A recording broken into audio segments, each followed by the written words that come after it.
TOPLOBSTA Media. And everybody's just walking around, head in the clouds, I wanna wake up to a dead in the grave. But then it's too late, we need to be ready to raise up. Welcome to the end of days. I knew I was in hell because for the first time in my life, I felt empty and alone. And I was completely detached from God. That's interesting that he uses that word detached from God because it's like hell is a distance from God, right? We've had that conversation pretty recently. I don't know if it was with Ed Mabry or not, but man, so he goes, it was the most intense feeling of dread and utter loneliness I've ever felt. I was able to see backwards and forwards in time and see all of my failures. And I felt completely defeated because I could see in real time that I truly deserved to be there. Fuck, that's heavy. I had no argument to get myself out.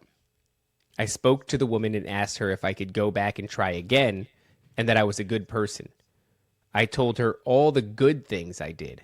But after each thing I pointed out, she would show me a bad thing I did. She ultimately told me that no matter what I did or could come up with, basically, hell was my fate. She tormented me mentally and emotionally for what felt like days until I finally gave up. I knew I was there for good. Damn, dude. That's rough. That's heavy. After losing all hope, I suddenly could hear faint voices. They were very faint, but I started drifting closer and closer to the sound, and then suddenly I started to wake up. After I realized I was still alive, I was beyond relieved. I knew God had given me another chance. The feeling of comfort was impossible to describe. So he goes on to say, I told myself it was just a dream and that I could reinvent myself and live a better life. I had been raised a Christian my whole childhood, so in that moment I decided to follow Jesus. All of this was happening in my head within moments of waking up. With every passing moment, my thoughts were getting clearer, and the doctor came in and started asking me questions like, what's your name? And do you know what happened to you? He says, I could see a nurse at my side with her back turned to me. She was doing something with the IV pumps, but then she turned around and it was like I got socked in the gut. It was the fucking woman from my near-death experience. I began to freak out, yelling for her to get the fuck away from me. And I ripped the IVs out and tried to get up, but I couldn't feel my legs, so he couldn't get up. Then some men came in and restrained me, and they gave me a shot of something, and things calmed down a bit. But I was still really freaked out. That's wild. That's wild.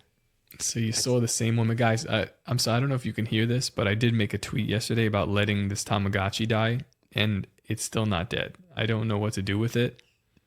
I try to clean up. Yeah, it's in bad shape. If anybody is a Tamagotchi expert, please hit me up because I might try to. There's poop all over the place. There's 4 poops, and it refuses to take a bath. It refuses to eat. I don't know what to do with it, so I'm like. The Tamagotchis of old used to just die. Yeah, well, this is actually Nephilim shit. These guys don't die anymore. They go into a spaceship and they fly away in a spaceship. They don't give them angel wings.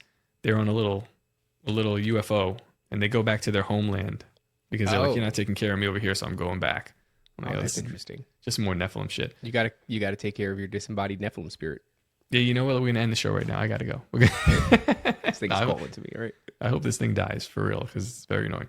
All right, just for reiteration, Matthew Lane says, I missed the part who shot this guy. It was he was in an office that his girl... A deranged drug addict, probably spice addict, that tried to rob his office.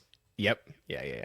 So just some dude that tried to rob his office. He does say at some point that the guy seemingly had like superhuman strength, like booted him in the chest, laid him out, and shot him in the abdomen.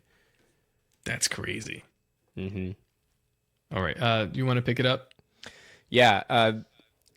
The only thing I could think of is that a demon took her form in my near-death experience, knowing he only had a few hours to torment me, and that this would freak me out even more after I woke up, because I had never seen her before in my life.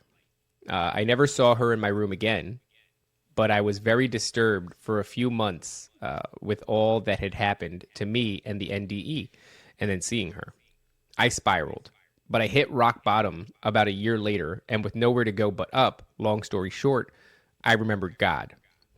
I started to seek him, and the harder I sought him, the better I started to feel. The greatest hypnotist on planet Earth is a oblong box in the corner of the room. It is constantly telling us what to believe is real. If you can persuade people that what they see with their eyes is what there is to see, you got them. Because they'll laugh in the face of an explanation that portrays the bigger picture of what's happening. And they have.